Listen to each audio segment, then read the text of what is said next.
우리의 과거는 바꿀 수 없습니다.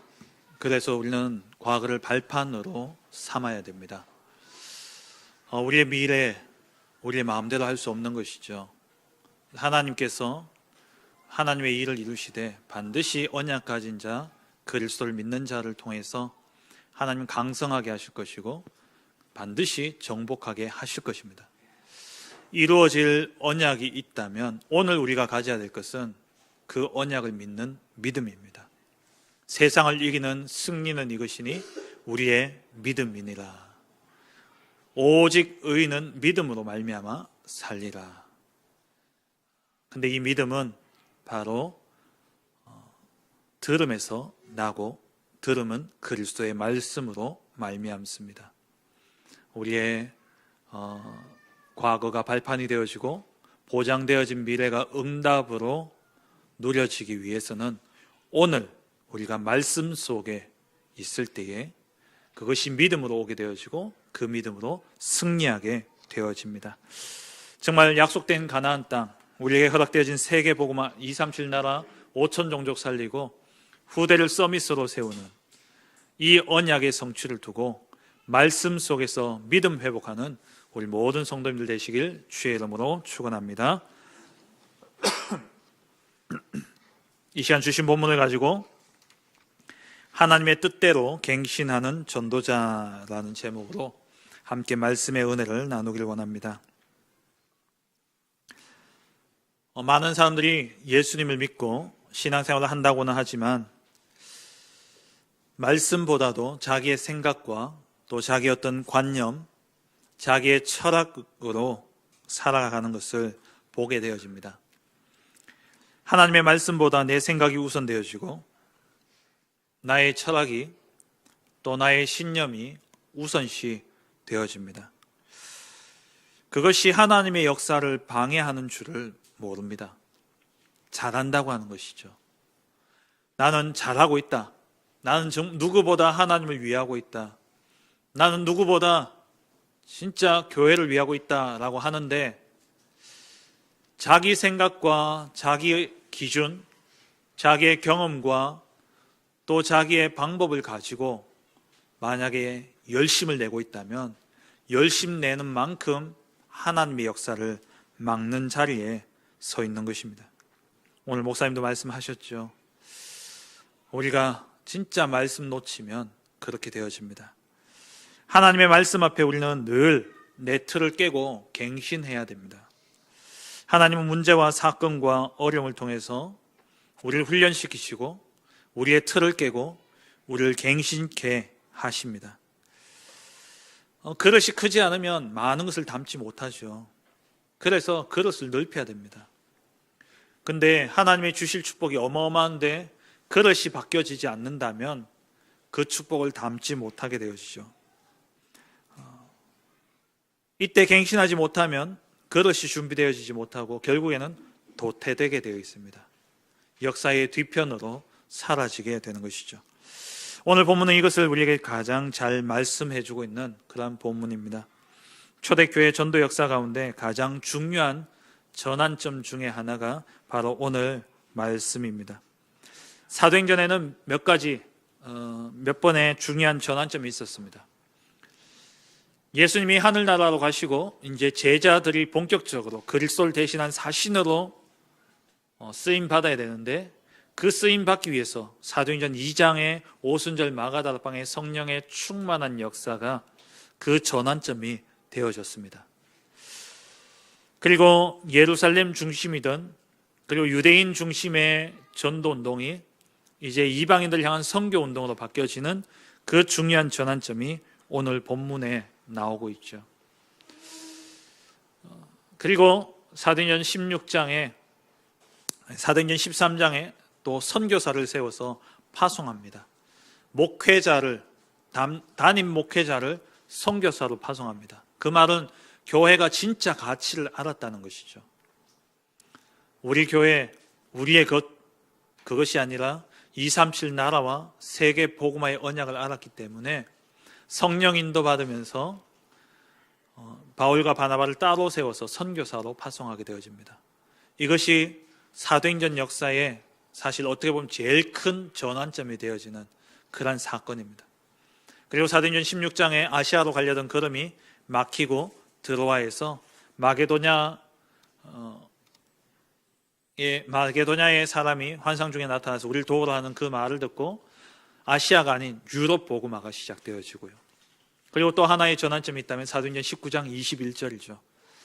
바울이 1차, 2차, 3차 전도 여행을 다 마치고 하나님이 이루신 역사를 다 보고 바울의 나이와 그동안 했던 사역들을 본다면 이제 은퇴해도 되는데, 그때 바울이 나의 달려갈 길과 주 예수께 받은 사명, 그 은혜의 복음을 증언하는 그 일을 마치려 하면 내 생명을 조금도 아끼지 않는다, 이 결단을 딱 하고 사도행전 19장 21절에 내가 로마도 보아야 하리라. 그래서 로마를 향해서 갑니다. 사도행전에 이 큰 5개의 전환점이 있죠. 그런 가운데 오늘 본문이 또 이방 선교의 문을 여는 그러한 중요한 전환점이 되어지고 있습니다. 오늘 이 본문을 살펴보면서 저와 여러분들에게 중요한 전환점이 되어지는 그러한 은혜가 있기를 주의 이름으로 축원합니다. 첫 번째입니다. 하나님은 왜 고넬료에게 베드로를 붙이셨을까요? 이 고넬료가 있던 지역은 가이사랴 지역이었습니다. 욥바에서 가이사랴까지는 약 50km 떨어져 있는 곳이에요. 지금은 50km 하면은 별거 아니지만은 그 당시에는 걸어서 50km를 간다 생각해 보세요. 과연 하루 종일, 그래서 성경에 보면 이틀 걸린 겁니다. 근데 이 가이사랴에 아무도 없었느냐? 사도행전을 잘 읽어보면요, 가이사랴에 다른 제자가 있었습니다. 그게 누구였냐? 7 집사 중에 한 사람인 빌립입니다. 빌립이 에티오피아 내시를 만난 후에 이제 지역을 옮겨가면서 결국 가이사랴에 정착해서 살게 됩니다.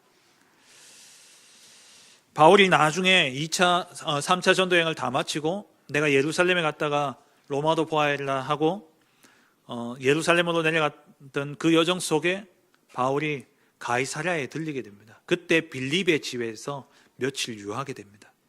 가이사랴에 빌립이 있었어요. 그것도 그냥 제자가 아니라 7 집사 중에 한 명인 빌립이 있었는데 왜 하나님은 굳이 50km나 떨어져 있는 베드로를 고넬료에게 붙이셨을까요? 그리고 이 가이사랴에 또 전도자 바울이 이미 그 전에 지나갔었습니다.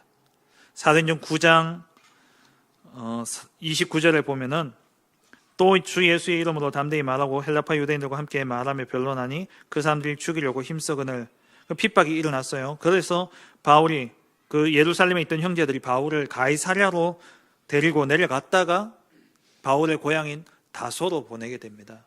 그럼 그때 하나님이 고넬료를 만나게 하시지 왜 이 고넬료를 베드로에게 붙이셨을까? 그것도 50km나 떨어져 있는 그곳에 베드로를 붙이신 겁니다. 베드로는 사실 개인이 아니라 예루살렘 초대교회를 대표하는 사도였습니다. 초대교회의 담임 목회자였죠. 그래서 천주교는 초대교황을 누구로 이야기합니까? 베드로를 이야기하는 거예요. 예수님의 수제자였습니다. 이것은 사실 고넬료를 만나서 복음 전했다, 그래서 고넬료가 복음받고 그 가족이 구원받았다, 단순한 이 사건이 아니라 하나님은 베드로를 통해서 초대교회의 사역으로 하나님 보신 거예요. 초대교회가 그동안 예루살렘 유대 안에서만 이들을 이방인들에게는 가지 못하고 유대인들에게만 복음을 전했던 겁니다. 그래서 하나님이 이제는 사도행전 1장 8절의 언약대로 예루살렘과 온 유대와 사마리아와 땅 끝까지 이르러 내 증인이 되리라. 그 땅 끝을 향하여 가야 되는데 그 전환점을 위해서 하나님이 예루살렘 교회, 즉 초대교회를 대표하는 이 베드로를 통해서 하나님의 역사가 이제는 이방을 향한다라는 사실을 깨닫도록 하게 하신 겁니다. 그러니까 이 사건 때문에 예루살렘 교회가 뒤집어졌잖아요. 오늘 본문에 읽었던 것처럼 이 소식을 듣고 예루살렘 교회, 그러니까 초대교회 그 성도들이 베드로를 비난했습니다. 베드로도 처음에는 지난 우리 살펴보았듯이 그 틀을 깨지 못하고 율법에 더럽다고 부정하다는 것을 내가 먹을 수 없다 했죠. 하나님이 내가 깨끗했다 먹어라. 그래도 끝까지 먹지 않았어요. 안 바뀌는 겁니다. 그게 베드로가 아니라 그게 예루살렘 교회 초대교회의 모습입니다. 그래서 하나님은 이 사건을 통해서 단순히 이달리아 대의 백부장인 고넬료와 그 가족이 구원받는 그 사건을 알려주려고 한 것이 아니라 오늘 이 본문은 이 사건을 통해서 하나님의 역사가 이제 그 흐름이 바뀌어진다는 겁니다. 유대 넘어서 이제 땅끝까지 이르게 되어지는 것이죠. 이 사건의 핵심은 사도행전 1장 8절의 언약이 땅끝까지 이르는 그 언약 성취의 대전환이 되어지는 그러한 사건으로 오늘 본문은 말씀하고 있는 것입니다. 베드로에 의해서 고넬료와 그와 함께한 자들에게 복음이 증거되어지고 그곳에 사도행전 2장에 일어났던 성령의 충만한 역사가 똑같이 그 현장에 일어났습니다. 11장 15절에 보시면 내가 말을 시작할 때에 성령이 그들에게 임하시기를 처음 우리에게 하신 것과 같이 하는지라. 처음 우리에게 하신 것과 같이, 이 말이 뭡니까? 처음 우리에게. 사도행전 2장에 오순절 마가다락방에 임했던 그 성령의 역사가 동일하게 어디에 임했냐? 고넬료의 집에, 그것도 이방인의 집에 임한 겁니다. 그래서 이들이 구원받고 세례를 받고 구원받은 백성이 되어졌죠. 두 번째입니다. 이 이야기를 들은 예루살렘 교회의 반응입니다. 예루살렘 교회 특히 누구냐? 유대 기독교인들의 반응이에요. 1절 2절에 보면은 유대에 있는 사도들과 형제들이 이방인들도 하나님의 말씀을 받았다 함을 들었더니 베드로가 예루살렘에 올라갔을 때에 할례자들이 비난했다 되어 있어요. 이 비난하다, 이전 성경에는 힐난하다라고 되어 있었죠. 단순한 이의를 제기하는 것이 아니라 어떤 결론을 내리기 위해서 적대감을 가지고 정죄하려고 비난하는 것을 이야기합니다. 이 단어의 원어의 뜻이 그냥 비난하는 게 아니라 야, 너 잘못했다 이게 아니라 정죄하려고 비난하는 거예요. 네가 이방인하고 같이 밥 먹고 이방인에게 이 복음을 전했지 않느냐, 그걸 정죄하려고 비난했다라는 거예요. 왜 비난했냐? 이방인들도 하나님의 말씀을 받았다 함을 듣고 그 이야기를 듣고 화가 난 겁니다. 그리고 베드로가 가이사랴의 이 고넬료 집에서 며칠을 유하게 되어지죠. 10장 48절에 고넬료가 베드로에게 며칠 더 머물기를 청합니다. 그래서 며칠 더 있으면서 뭐 했겠습니까? 같이 먹고 거기에 자고 이랬겠죠. 여기서 문제되는 게 뭐냐면 이방인과 같이 식사한 겁니다. 그 집에 같이 머무른 거예요. 유대인은 이방인과 대화하지도 않고 식사도 하지 않았습니다. 식사했다는 사실만으로도 유대 사회에서는 추방당할 수 있는, 유대 공동체에서 추방당할 수 있는 그러한 빌미가 되어집니다. 그러니까 이 유대 기독교인들이 완전히 율법에 사로잡힌 이들이 예수님을 믿었지만 여전히 자기에게 심겨져 있던 그것을 버리지 못하고 그것으로 베드로를 비난한 겁니다. 조상 때부터 내려왔던 그 율법과 전통을 어겼다고 비난한 거예요. 결국 뭡니까? 이방인들에게 왜 복음 전했냐? 이겁니다. 이것 때문에 비난한 거예요. 그런데 여기에 대해서 베드로가 설명을 하죠. 사도행전 10장에 있었던 그 사건을 상세하게 쭉 설명을 합니다. 이 설명을 다 듣고 그리고 15절에 내가 말을 시작할 때에 성령이 그들에게 임하시는데 처음 사도행전 2장에 일어났던 그것과 똑같이 성령이 임하는 것을 보고 베드로가 세례를 베풀고 그리고 돌아왔죠. 그러면서 베드로가 11장 17절에 하나님이 우리가 주 예수 그리스도를 믿을 때에 주신 것과 같은 선물을 그들에게 주셨으니 내가 누구에게 하나님을 능히 막겠느냐. 베드로가 하나님이 하셨는데 내가 어떻게 막을 수 있냐. 11장에 이 내용을 쭉 읽어보면요, 베드로가 계속해서 하는 이야기가 뭐냐니까 내가 한 것이 아니라 하나님이 하셨다라는 거예요. 하나님이 하신 일이다. 그래서 이 이야기를 다 듣고 18절에 이 말을 듣고 잠잠하여 하나님께 영광을 돌려 이르되 그러면 하나님께서 이방인에게도 생명 얻는 회개를 주셨도다 하니라. 하나님의 역사를 보면 하나님께 영광 돌릴 수밖에 없습니다. 하나님의 그 역사를 보고 하나님의 역사를 인정하고 하나님께 영광을 돌립니다. 그런데 하나님께 영광 돌린다고 그들의 각인과 뿌리와 체질이 바뀌어지느냐? 하나님의 역사를 보고 하나님께 영광을 돌리지만 그들에게 오래전에 심겨져 있던 그것은 변하지 않는다라는 겁니다. 이들은 인정은 했지만 갱신은 되어지지 않았습니다. 여전히 유대 전통의 관습과 유대 전통과 관습의 틀에서 벗어나지 못하고 있었던 것이죠. 그 증거가 뭐냐니까 두 가지가 나와요. 이후에 보면은 그 첫 번째 증거가 예루살렘 교회의 사도행전 15장에 있었던 예루살렘 회의입니다. 사도행전 15장에 바울이 이제 안디옥에서 사역을 하고 있는데 유대로부터 어떤 형제들이 내려와 가지고는 거기서 가르치는데 너희가 모세의 15장 1절입니다. 너희가 모세의 법대로 할례를 받지 아니하면 능히 구원을 받지 못하리라. 너희가 모세의 할례를 받지 않으면 구원받지 못한다라고 이야기하는 거예요. 그것도 어디서 왔냐? 유대 예루살렘 교회에서. 그래서 바울과 바나바가요 화가 난 겁니다. 그래서 2절에 보니까 그들 사이에 적지 아니한 다툼과 변론이 일어난지라. 다툼과 변론이 일어났어요. 그래서 이 문제들에 대해서 안디옥 교회가 바울과 바나바를 예루살렘에 보냅니다. 그 교회의 진짜 입장이 뭔지, 이 사람의 생각인지 그들의 입장인지 한번 가서 듣고 와달라 해서 보내게 되어지죠. 이로 인해서 안디옥 이 바울과 바나바가 예루살렘 교회에 갑니다.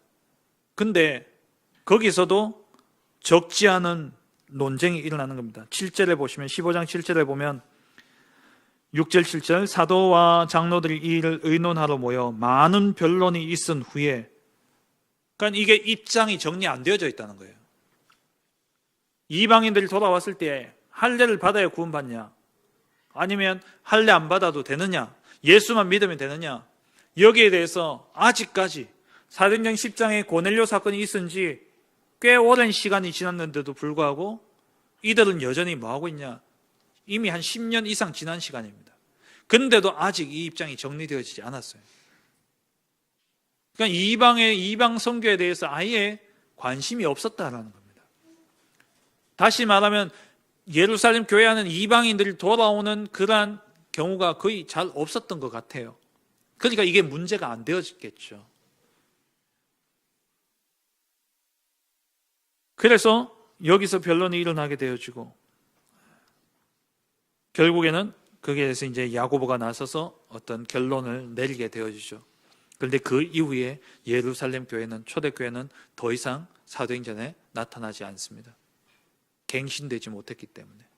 하나님의 그 응답을 담을 그릇으로 갱신되어지지 못하니까 그릇을 담을 수 없으면 그 그릇은 쓸모없는 거예요. 그리고 또 두 번째 증거가 뭐냐면 갈라디아서 2장을 보시면 갈라디아서 2장 11절 이하에 보면은 베드로가 안디옥에 들리게 됩니다. 한번 찾아볼까요? 갈라디아서 2장입니다. 2장 11절에 게바가 바로 베드로입니다.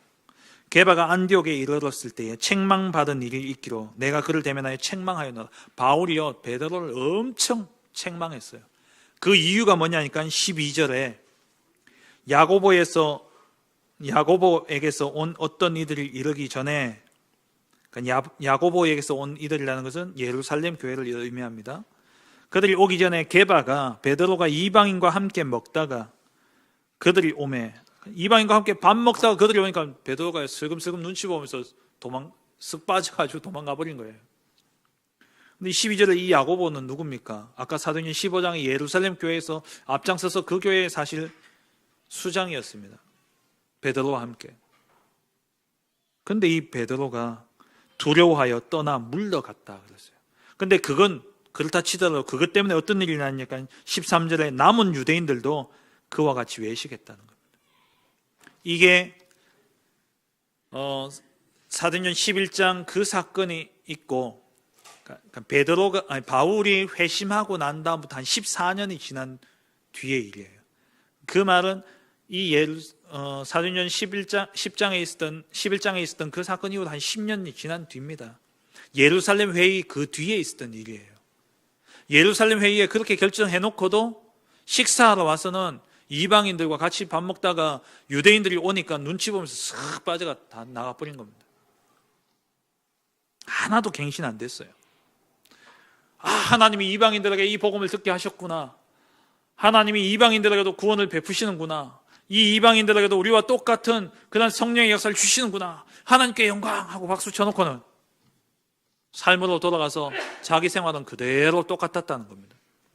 전혀 갱신되어지지 않았어요. 저와 여러분들은요, 정말 하나님의 말씀 앞에 유연하셔야 됩니다.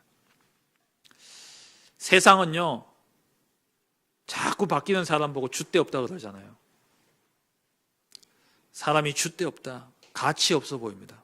근데 말씀 앞에서는요, 여러분 줏대 없어야 됩니다. 하나님의 말씀이 떨어지면 그 즉시로 아멘하고 바뀌어야 됩니다. 말씀 앞에서 내 고집, 내 생각, 내 주장, 내 경험, 내가 옛날에 받았던 응답, 오늘 말씀이 다르게 이야기하고 있는데 옛날에 내가 받았던 그런 응답, 내가 옛날에 경험했던 그 경험 바뀌어야 돼요. 그래야 237을 담을 수 있습니다. 그래야 5천 종족을 담을 수 있어요. 한국 사회는요, 제가 이렇게 정치판을 보거나 요즘 돌아가는 걸 보면은 회개가 없는 사회인 것 같아요.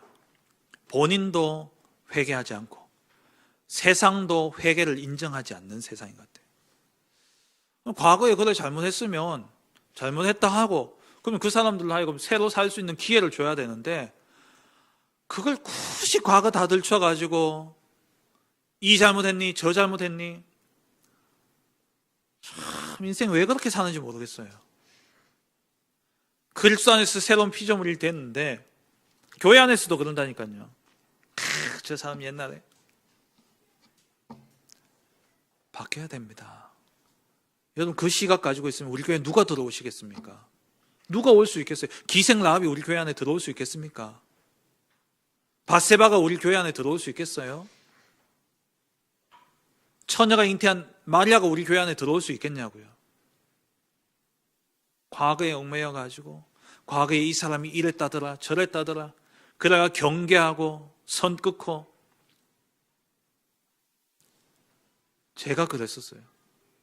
그런데 진짜 복음이면 그래 내가 복음이면 누가 와도 다 살지 않겠냐. 나는 오직 복음만 말해야 되겠구나. 바뀌어야 돼요. 저는 정치판을 보면서요, 요즘 그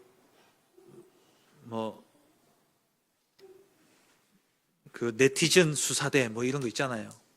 과거에 이 사람이 어떤 발언을 했다. 근데 지금 이런 이야기 한다. 이 사람이 이렇게 거짓말하고 있다. 그게 어떻게 거짓말입니까? 옛날에 몰라서 그랬고 이제 알고 보니까 이게 맞으니까 이렇게 이야기하는 것이 그게 거짓말입니까? 사람들이 왜 그렇게 받아들이는지 모르겠어요. 지금 한국 사회가 그래요. 옛날에 그렇게 이야기했다가 이제 시간이 지나고 보니까 시대가 바뀌고 사회가 바뀌고 그러니까 이제는 그 생각을 가지면 안 되겠구나. 이제는 이렇게 생각이 바뀌어야 되겠구나 해서 생각이 바뀐 걸 축하해주고 칭찬해줘야지. 저 변절자 이래요.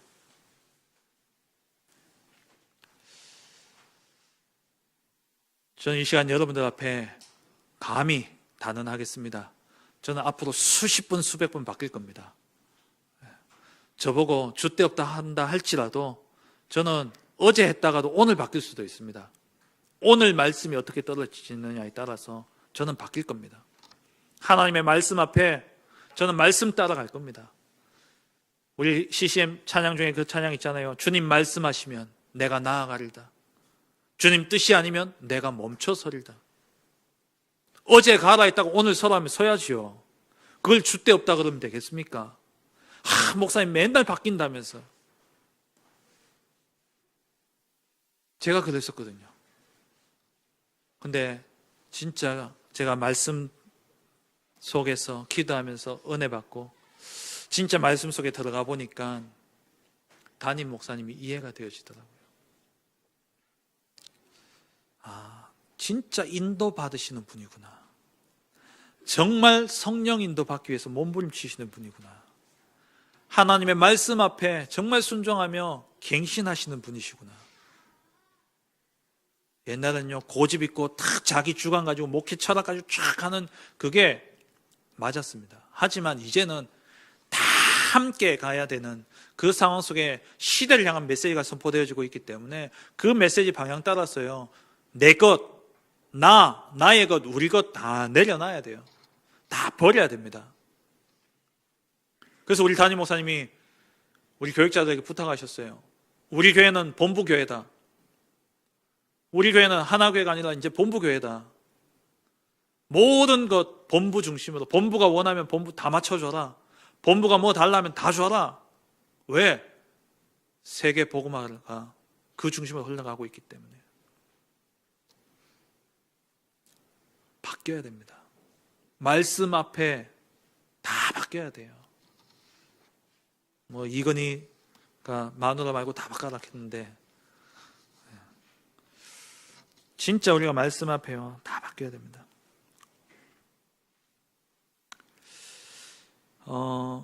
이 베드로가 그런 말씀이 없었습니까? 그럼 예루살렘 교회가 말씀이 없었습니까? 말씀을 그냥 들을 수는 안 돼요.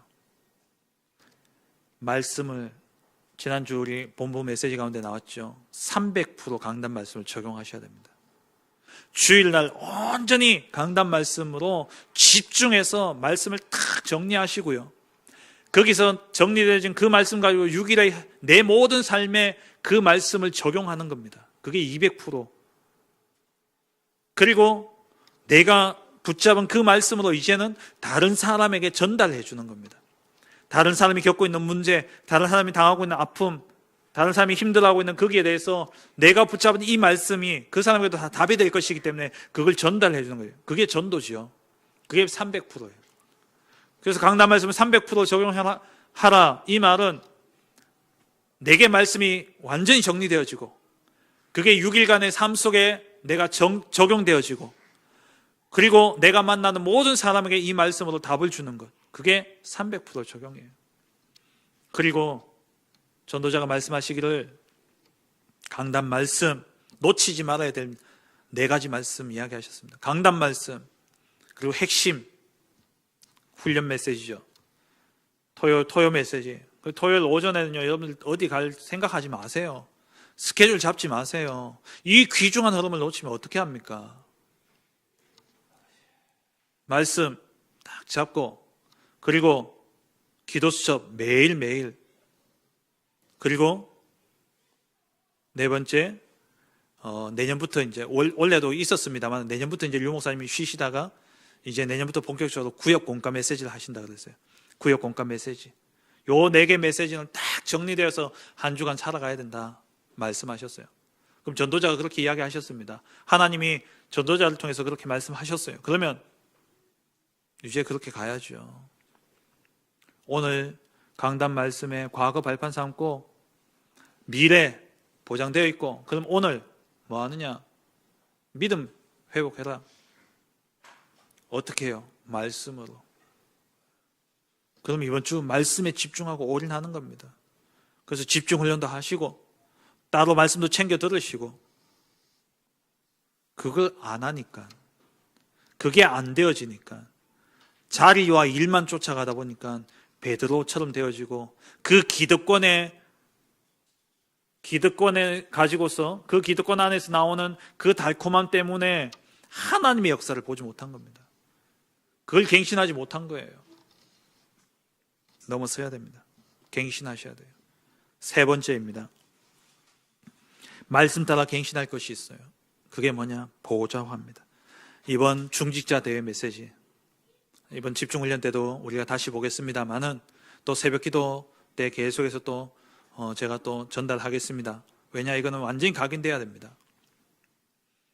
아유, 난 중직자 아닌데요. 정상적으로 신앙생활 한다면 중직자 안 될 성도님은 아무도 없습니다.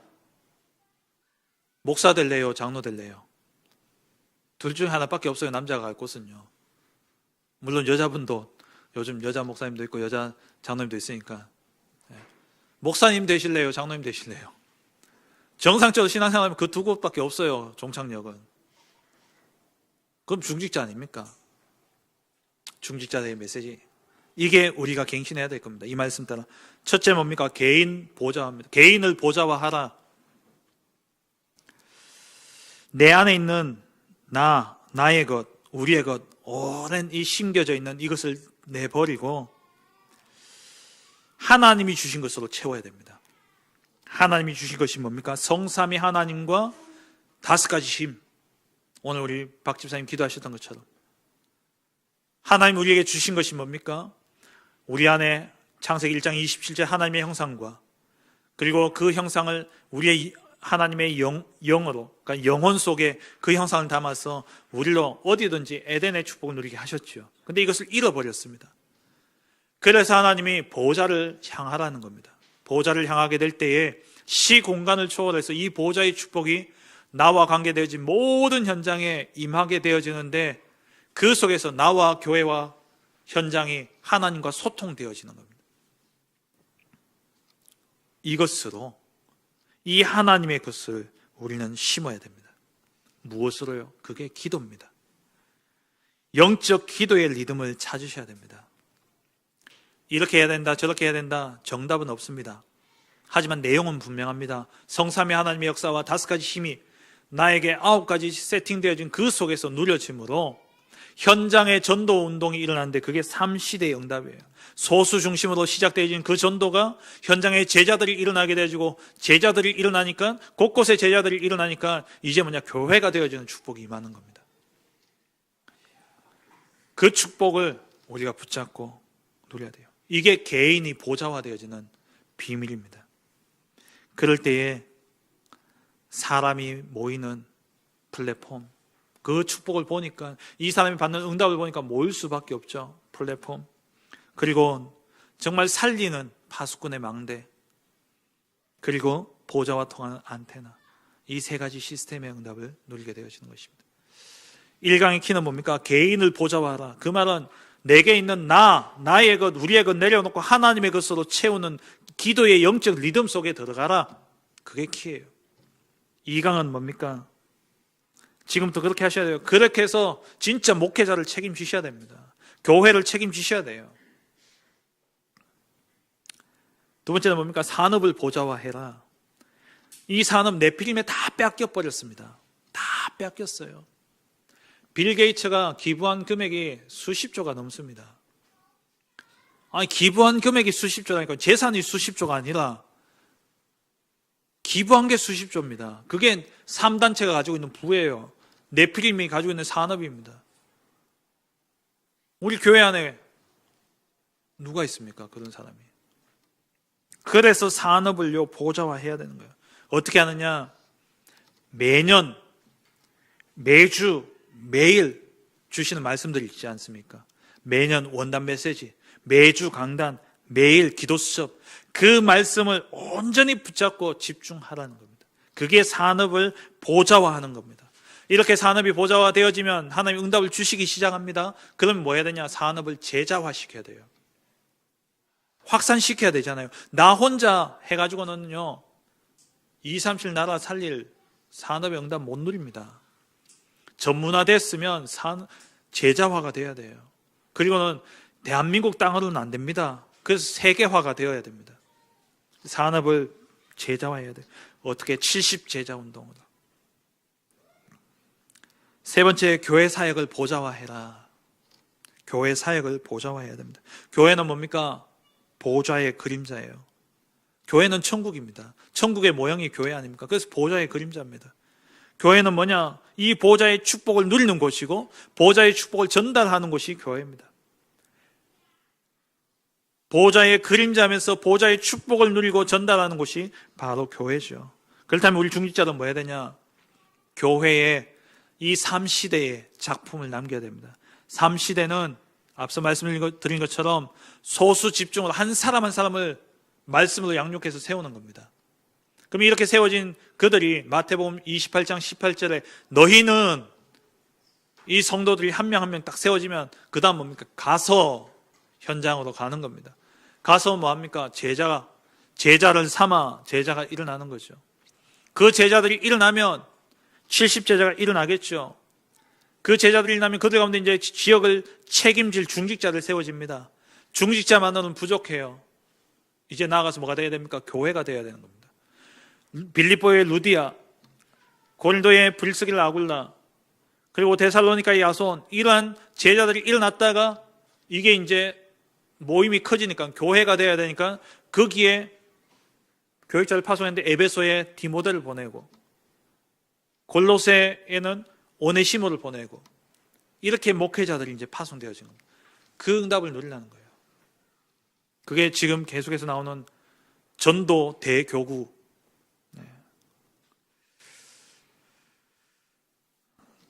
이 축복을 우리 중직자들이 이 작품을 남겨야 되는 겁니다. 현장의 전도운동, 말씀운동을 통해서.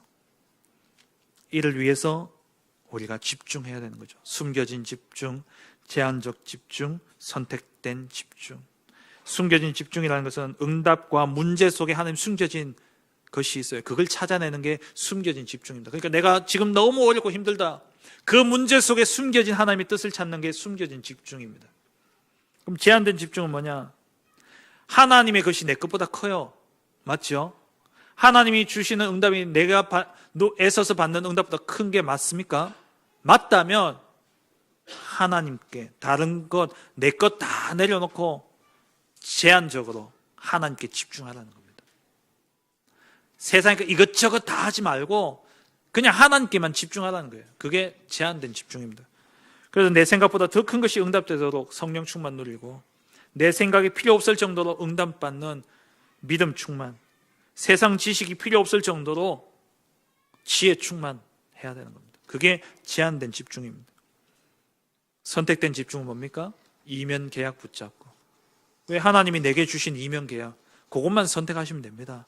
하나님이 주신 나의 것만 붙잡으면 돼요.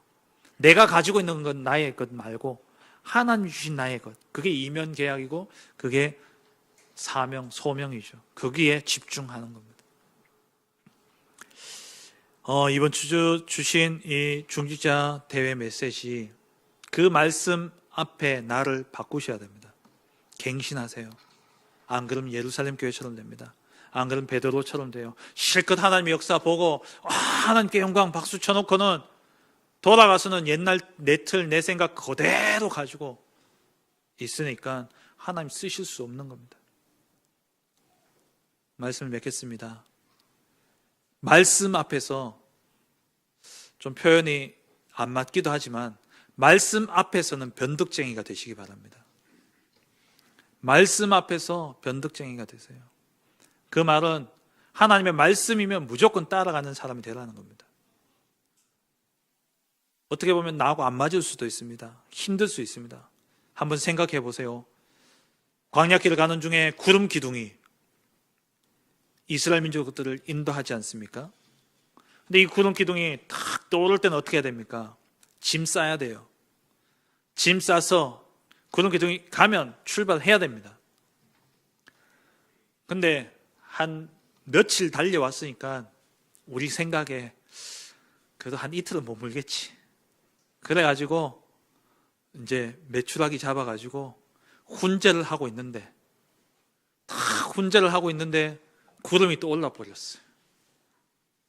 맛있게 먹으려고 딱 고기를 굽고 있는데 구름이 또 올라버려요. 어떻게 해야 됩니까? 나 이거 먹고 가겠다 하는 순간 대열에서 이탈되어지면 죽습니다. 그냥 불 끄고 덮어놓고 짐 싸서 가야 됩니다. 그래야 살아요. 우리가 생각하기에 너무 현실이 안 맞는 거 아니냐? 어떻게 그럴 수 있냐?